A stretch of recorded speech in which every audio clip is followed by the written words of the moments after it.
welcome. Today we're going to be taking a look at Scythe.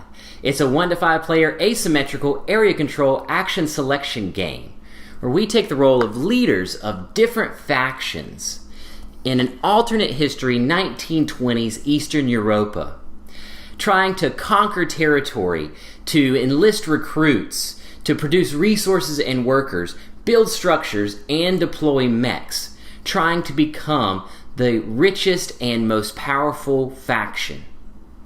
How do we become the richest and most powerful faction and win the game? Well, you have to have the most wealth at the end of the game. Now that we know what the winning condition is, let's go ahead and take a look at some of the components, setup, and how a round and turn work in Scythe. Now let's look at the components for Scythe. We're going to start with the general components. You have the game board, and then you're going to notice rectangles around the edge of the game board that are for your general cards. In the upper right corner, you're going to see the yellow background, and that is for your combat cards. Your purple is for your factory cards. Your red here is for your objective cards. Your green is for your encounter cards. And then this white rectangle here is for your structure bonus tile. We also have resources. And then if your resources run out, you do have multiplier tokens for those resources. Next we have the encounter tokens, which you'll be placing on the board soon, and power dials that will help us resolve our combats. Next we have a quick start and riverwalk cards that will give players hints. That brings us to our player components. Each player is going to receive a faction mat, a player mat, and then in the matching faction color, which is the background in the seal, so this player would be white, you're going to get the action token, the popularity, which is the heart, the power token, the star tokens. You're going to have 4 structures. You're going to have your recruits, which are your cylinders, your tech cubes, your workers, and then in plastic you have your mechs, and then finally your characters. Now let's look at the setup for Scythe. We're going to be setting this up for a 2-player game. There are 12 steps in setup. Step number 1 is to place the game board in the center of the table. Step number 2 is to shuffle and place your cards. So with the combat cards, you're going to shuffle and place all of them. You are going to shuffle the factory cards and place the number of factory cards equal to the number of players plus 1. So in this case, we would use 3. Then you're going to shuffle all of your objective and your encounter cards and place them on the board. Step number 3 is to randomly pick one of your structure bonus tiles and place it on the board.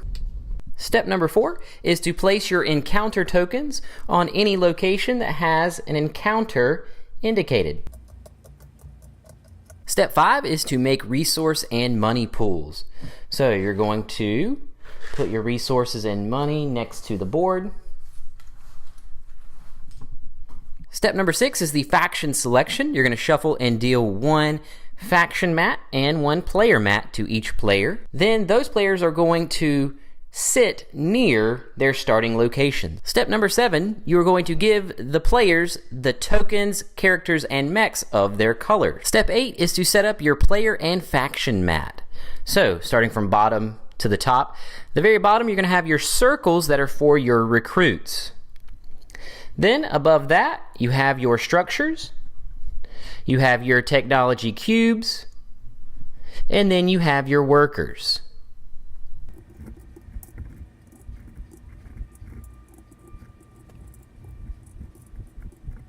Then on your faction mat, you are going to place your mechs and your stars. Then you're going to place your action token next to your player mat. Step number 9 is to place your character on your starting location where your seal is in that circle, and then place 2 workers on the adjacent hexagons. Step number 10 is to get your starting cards and place your tokens on the track positions. This information is located on the right of both of your mats. So in this case, the Industrial Polania are going to get 2 on the power track, 3 combat cards, 2 objective cards, 2 on the popularity track, and 4 coins. Step number 11, give each player a quick start and a river walk card. And finally, step number 12 is to find the starting player. This is going to be the person with the lowest number on their player mat. Now let's look at what a round and turn look like in Scythe. Each turn consists of 3 steps. Step 1, place your action token on a section of the player mat. It has to be a different section from your previous turn. Step 2, which is optional, to take a top row action. Step 3 is also optional, to take a bottom row action. Now let's take a look at the actions. We're going to start with the top row actions. The first is to bolster. You would pay the cost, and then you would either gain power or combat cards. The next top row action is the produce resource action. You would pay any cost that you see in red if there are any, and then you would produce resources on a number of different spaces where you have workers. If your worker's on a yellow space, you can produce a food. Brown space is a wood, silver space is metal, blue space is oil, and red space you would produce another worker. The third possible top row action is the trade act. You would pay the cost and then you would gain any 2 resources and place them on a spot where you have a worker, or you could gain popularity. The fourth possible top row action is the move or gain action. Doing this, you can move a number of units to one adjacent space on the board, or you can gain coins. If you move and end your movement on an encounter hex, you would remove that encounter token and take an encounter card. On these cards, there are 3 options. You would choose one and carry it out. If you are the Polania, you could choose 2. That is their faction ability. If you end your movement at the factory, and this is your first time visiting the factory, then you would look at the factory cards, choose one, and place it next to your player mat. This will be a 5th possible action that you can take during your turn for the rest of the game. The factory is worth 3 territories if you control it during the end of game scoring. If your character or mech's in their space in a location with another player's worker, then that worker would go back to the home base and you would lose 1 power for sending them back. Now when it comes to moving mechs can actually pick up workers and resources and carry them to other places.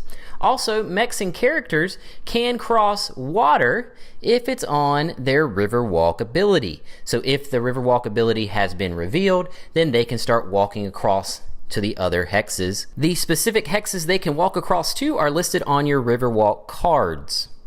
Now, if a character or mech end up in a location with an opposing character or mech, this is where we have combat. In combat, there are 3 steps. Step number 1 is to select your power that you will be paying from your power track.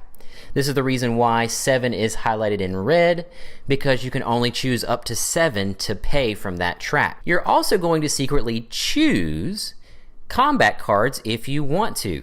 For each mech or character that you have in the battle, you can choose 1 card for each.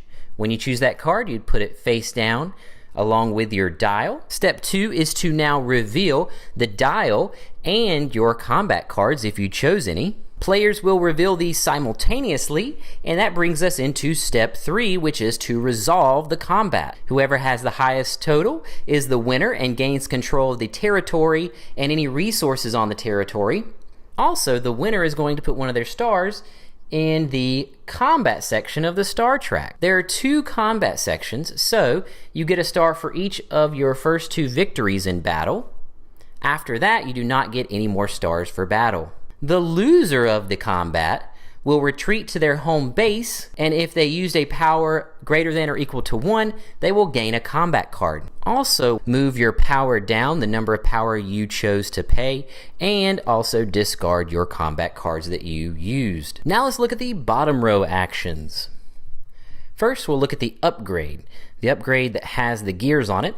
You're going to pay the cost, and then you're going to upgrade a tech cube by moving it from the top row to now the bottom row. So you're going to uncover a green and cover up one of the red.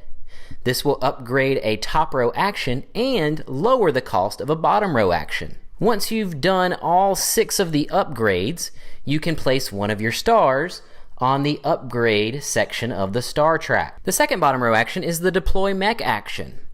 You are going to pay the cost, and then you're going to deploy one of your mechs, putting it on your home base.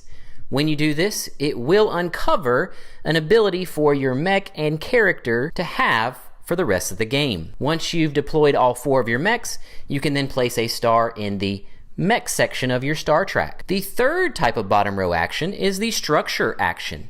You're going to pay the cost, and then you're going to build one of your 4 structures in one of your controlled territory. This will now give you an added bonus to your top row actions. Once you place all 4 of your structures, you can put your star on the structure section of your star track. Also keep in mind that when you're putting these in your territory, there is a structure bonus tile here that indicates in-game scoring for structures. The fourth type of bottom row action is the enlist action. This is where you take one of your recruits and place it on your faction mat. When you place it on your faction mat, it will immediately give you a bonus. Also, this will now uncover a bottom row bonus. So if you or the player to your right and left perform that particular bottom row action, you will gain that bonus. Once you've placed all 4 of your recruits, you can put a star in the recruit section of the star track. Now it is at this point I want to also make you aware that when you complete an objective, you can play that objective during your turn and be able to place a star in the objective section of the star track. If your popularity ever reaches 18, you can put a star in the popularity section, and if your power ever reaches 16, you can put a star in the power section of your star track. Now rounds will continue until someone places their 6th star. When someone places their 6th star, the game will end immediately and we'll go into final scoring. There are 5 steps to the final scoring. The first step is to hand out money based on the structure bonus tile. The next 3 steps are based on your popularity. So wherever your popularity token is, you are going to get money associated with each star or each territory controlled or each pair of resources you have. So step 2 is to get money associated with each star you have on the star track. The third step is to count your number of territories. Wherever your popularity is, you will get that much money for each of your controlled territories. And then step number 4 is for each pair of resources you have, gain the associated money depending on where your popularity is located. And finally, step number 5 is to add all that money to the money that you already have in your hand at the end of the game and see who has the most money. Whoever has the most money is the most powerful faction and wins Scythe.